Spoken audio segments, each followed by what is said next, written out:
In this edition of WUCF Artisodes, two Central Floridians who are keeping an ancient art form alive. Working with stained glass is almost like a Zen therapy. It's so detailed and so involved. And a multimedia artist whose work is truly one of a kind. It's just because it's me and I made it, and it's just going to be hard for anyone else to do the same thing. It's all coming up on WUCF Artisodes.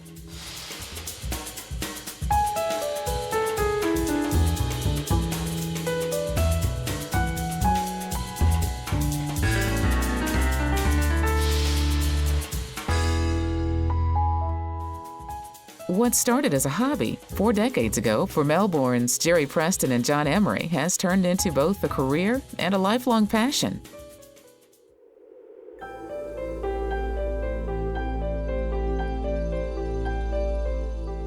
Working with stained glass is almost like a Zen therapy. It's so detailed and so involved and so complex that you get lost in it.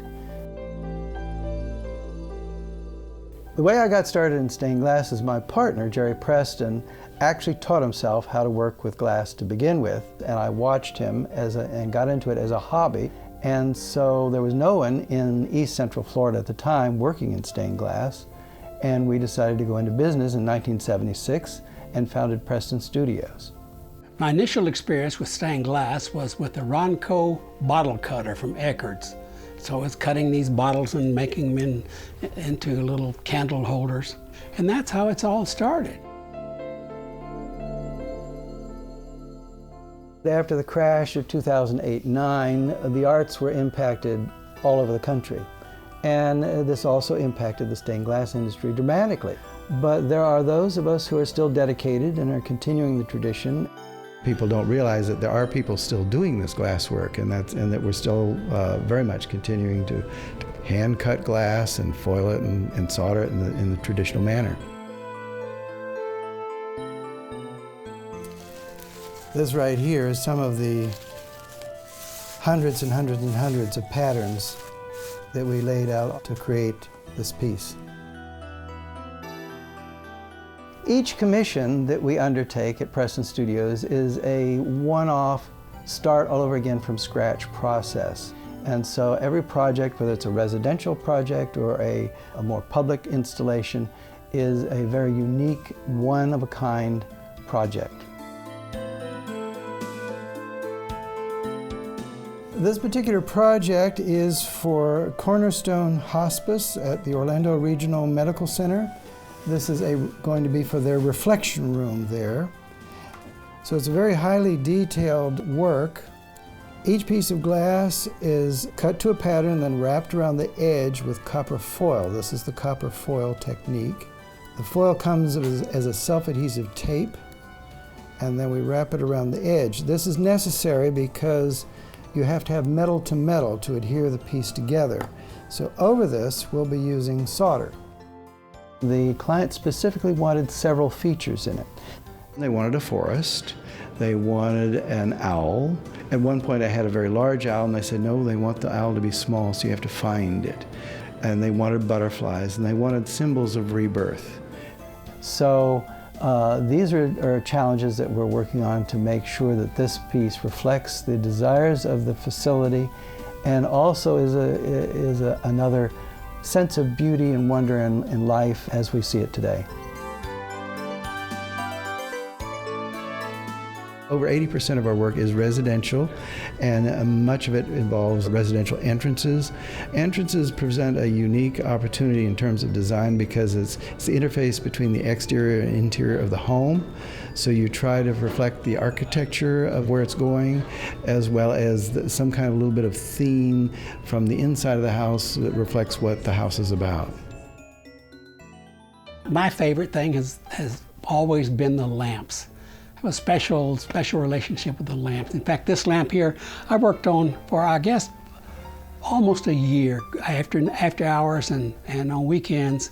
And to me it was, I initially cut out about 12 turtles. And then I made a prototype so that I could see how it was going to look. And when it was all done and I first looked at it, I fell in love with it, and this is my favorite lamp. What we've been doing for the past almost 40 years is carrying the Tiffany tradition into the 21st century. We're producing lamps of the same quality, with the same detail, using the copper foil technique, which is how the Tiffany lamps were produced. But our subjects are a little bit more contemporary in sense. Our style of design is a little different. We like to make things that are a real eye-catcher and a focal point for a room. When I get up and go to work every day and the project is going well, I'm anxious to get started. Sometimes in the middle of the night I'll think, now how about this? I think it would look better with this. And so it's a very involved process, a very personal process. When we get an installation completed and put in place and the client is happy, it's a real joy. It's a fulfillment of a project, and it's repeated over and over again. Yeah, Jerry turned 80 in January, and I turned 65 in September, and we're still going strong and don't intend to quit anytime soon. The amazing thing is, over all these years of production in this, we've never had a negative. We've always had positive reactions to everything we've done. So we have amazing, dedicated people who really enjoy our work and support what we do.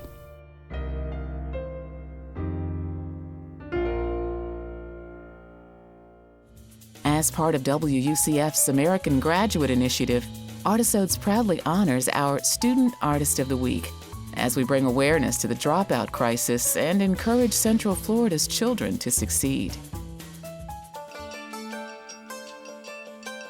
My name is Nina Gao, and I'm a senior at Masters Academy. I grew up in China but moved here in my sophomore year. I got a lot of inspirations from my teachers and my friends. They really encouraged me to chase my dream and to pursue my art. It's really an inspiration for me to hear those words, because I barely heard those words from my parents or my teachers in China.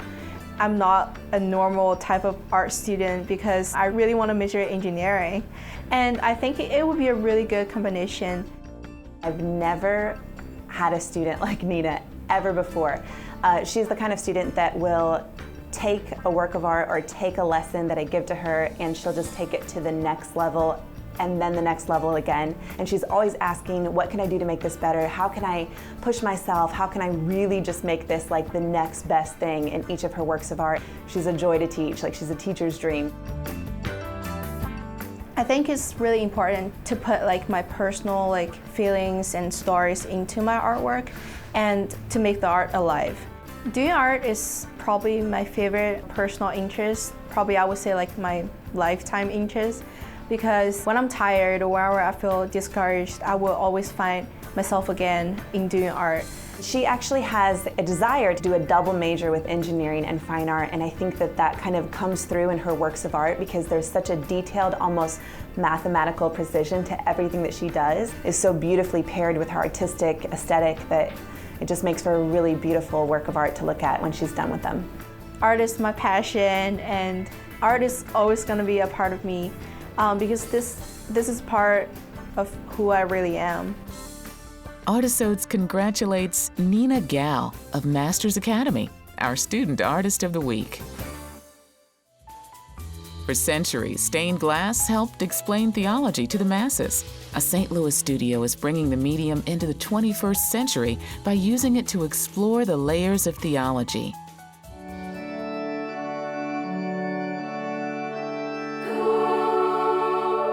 I think a lot of people dismiss sacred art because they see it as restrictive.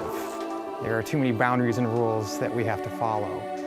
It's actually quite the opposite. I think a musician, once he understands music theory, it's only then that he's able to really improvise and have fun.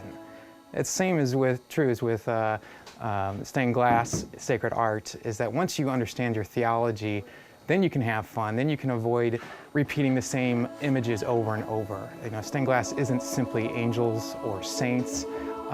It has the whole of God's plenitude at your disposal. I mean, we have an infinite source as our subject, and so you have quite a few options to play with. One thing our studio has always been known for is the depth of theology. Everybody who works here has been trained here. They all have their master's or bachelor's degrees in art or theology or architecture. We tend to try to embed many different layers of theology within our windows, some that are immediately obvious when you walk into a church. You see color and form. But we also want people to be able to study these windows and discover things that happen after they've been sitting in the church for a year or two or three. I am charged with meeting with committees of various churches and generating content for their sacred space. So I work with the committee to nail down what they want in terms of content in their building. My job is to make something beautiful, conceptually rigorous, so that it's not kitschy. It transcends that and becomes something that has a durable presence over the life of the building, even longer than that. Everyone here does a number of things. My biggest responsibility is to cut the glass. So the artist will set forth a general scheme of colors, and I try and capture the spirit of that, realizing all the while that a color on paint or a color on paper and color on glass are two wildly different things. The cutting of the glass affects the aesthetic outcome of the window, but even after I've painted on it, it has to be put together. That's hours and hours of work. So for this to be possible, you really have to divide the labor. So we have glazers and cementers and people who install the window. They all affect the outcome of that window. So we have two real materials that we work with. The first is glass and just different interplay between colors and textures. The second material is actually immaterial, and that's light. The challenge is largely trying to determine what the lighting conditions will be. A north-facing window is different from an east-facing window. The seasonal sun also plays into that part too. And just knowing how each color reacts when it's lit up, next to an adjacent piece of glass. We do it exactly the same way. It was done in the 12th, 13th, 14th centuries. Dad says a 15th century glazier could come to work for us today, and by tomorrow he'd be familiar with everything that we do. After the Middle Ages, society became literate, and at that point our charge changed. And now, rather than being a picture book for the theology of stained glass, now our intent is to spark the discussion about our faith, so that as people start to inspect our windows, and we want these windows to be current for an 18-year-old or a 48-year-old or an 88-year-old, and we want it to be current, 100 years from now. So we want that spark of discussion, that discovery to happen, so that the people who do discover the theology within our windows, and usually we embed 2, 3, 4 different layers of theology, some to be discovered right away, some not to be discovered until, years later. How often do you get a chance to work in something so beautiful, it's so permanent, and leave such a footprint in history, and work all over the world?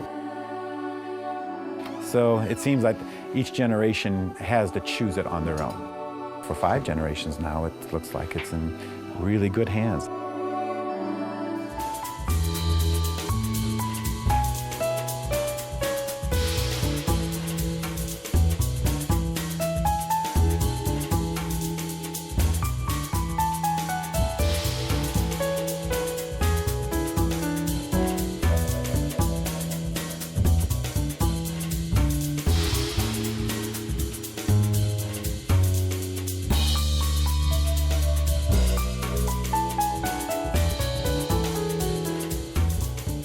Kathy Barnard left her job at Hallmark to become a full-time artist. Her medium is glass, and the results are stunning. A step inside Kathy Barnard's studio is like finding a key to a secret garden. A garden where flocks of gossamer sparrows soar across transparent skies, and lush galaxies of vines and morning glories sprawl with vivid dimension across quarter-inch glass. But this garden almost looked very different.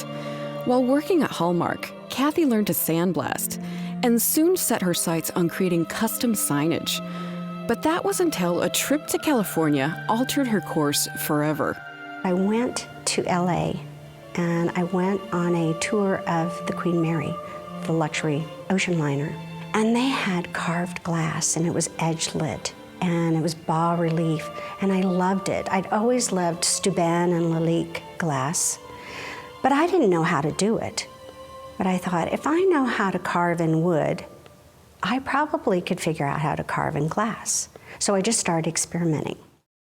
And having never been formally taught the parameters of her newfound craft, she was able to nimbly push the limits of the medium and soon found a strong following. Knew more people like through Hyde Park and people who were restoring their homes. And I started doing work for some of the homes there. Got so busy that I asked for a leave of absence from Hallmark and I never went back. That was over 30 years ago. I did for a while just do the smaller pieces, the bowls, vases, and my work was in galleries all over the United States and a few in Europe. I did that straight for 3 years. It was wonderful. I had so many orders, but what I missed was I didn't meet the people I was doing the work for. I didn't get to see the joy on their faces when we reach an idea that we both love or they see the piece for the first time. So she set out to reclaim that spark that was missing by working directly with clients on site-specific pieces. And the breadth of the work that followed was nothing short of astounding. Like this bank in Oklahoma, that over the course of 2.5 years was transformed into this exquisite nature scene.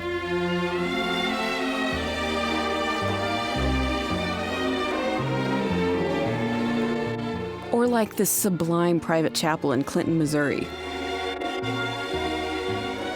Or even closer to home, in the dazzling facade of the Midland Theater.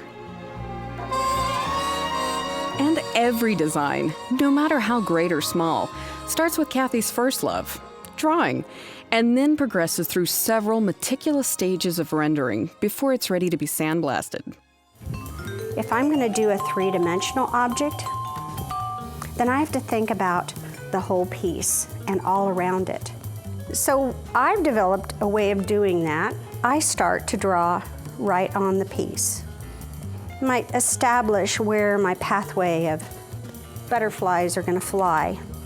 That doesn't mean I have to draw it perfectly on this. What I'm trying to do is establish the flow.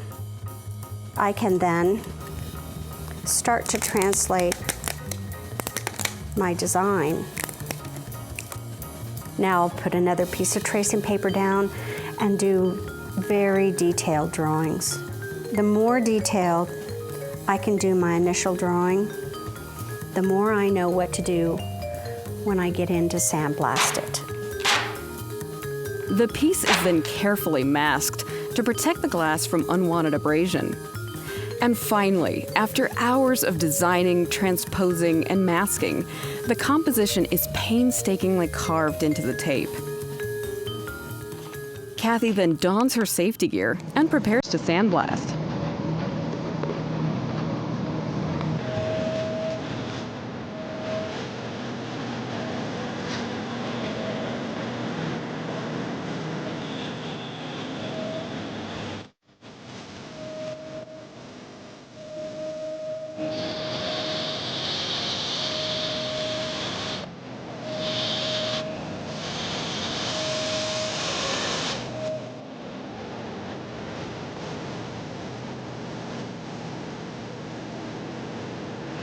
I love waking up every day. I'm very blessed to be able to come in here into my studio and do what I love to do. I love to draw. I love to create things. I love the joy of people receiving and viewing what I've created. And I guess that keeps me going every day. I just love it. I love life. So.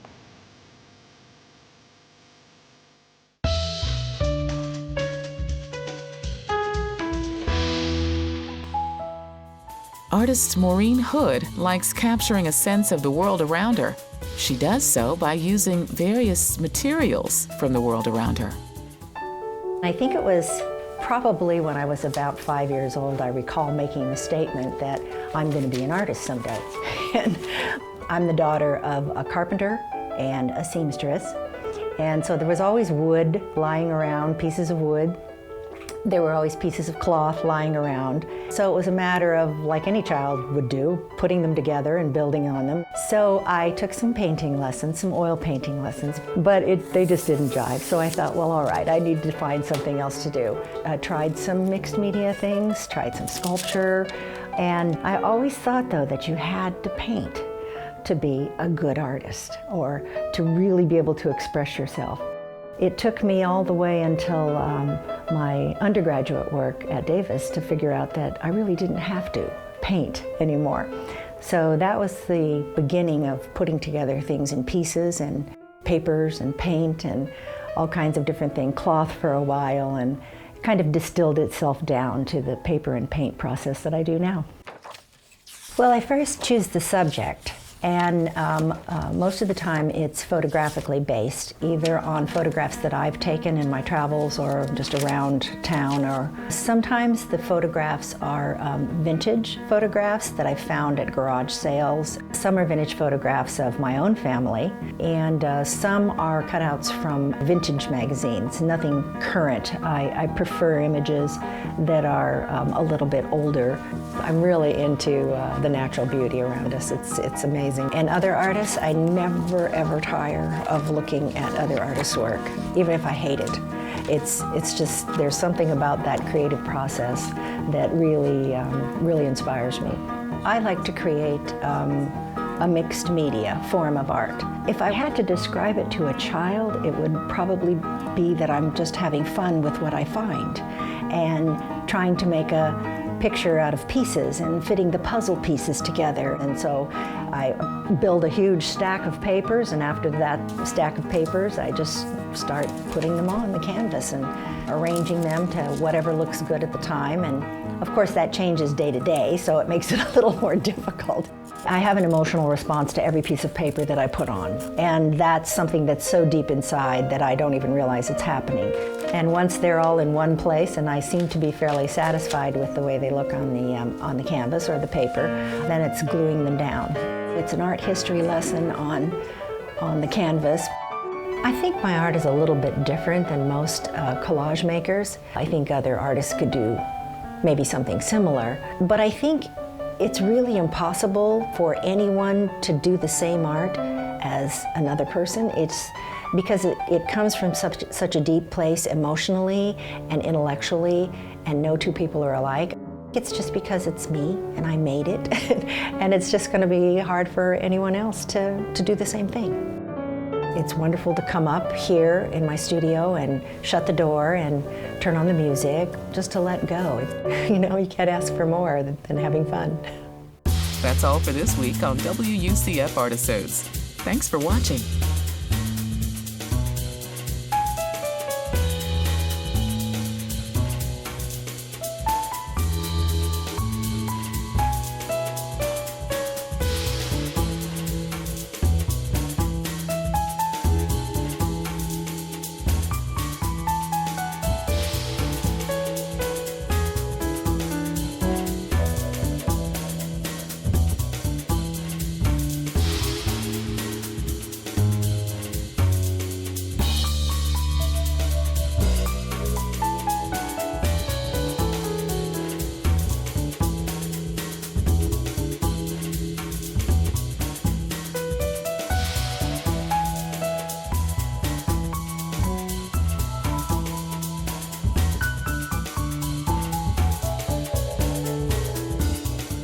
For more arts and culture, visit our website at wucftv.org/artisodes, where you can find feature videos and more.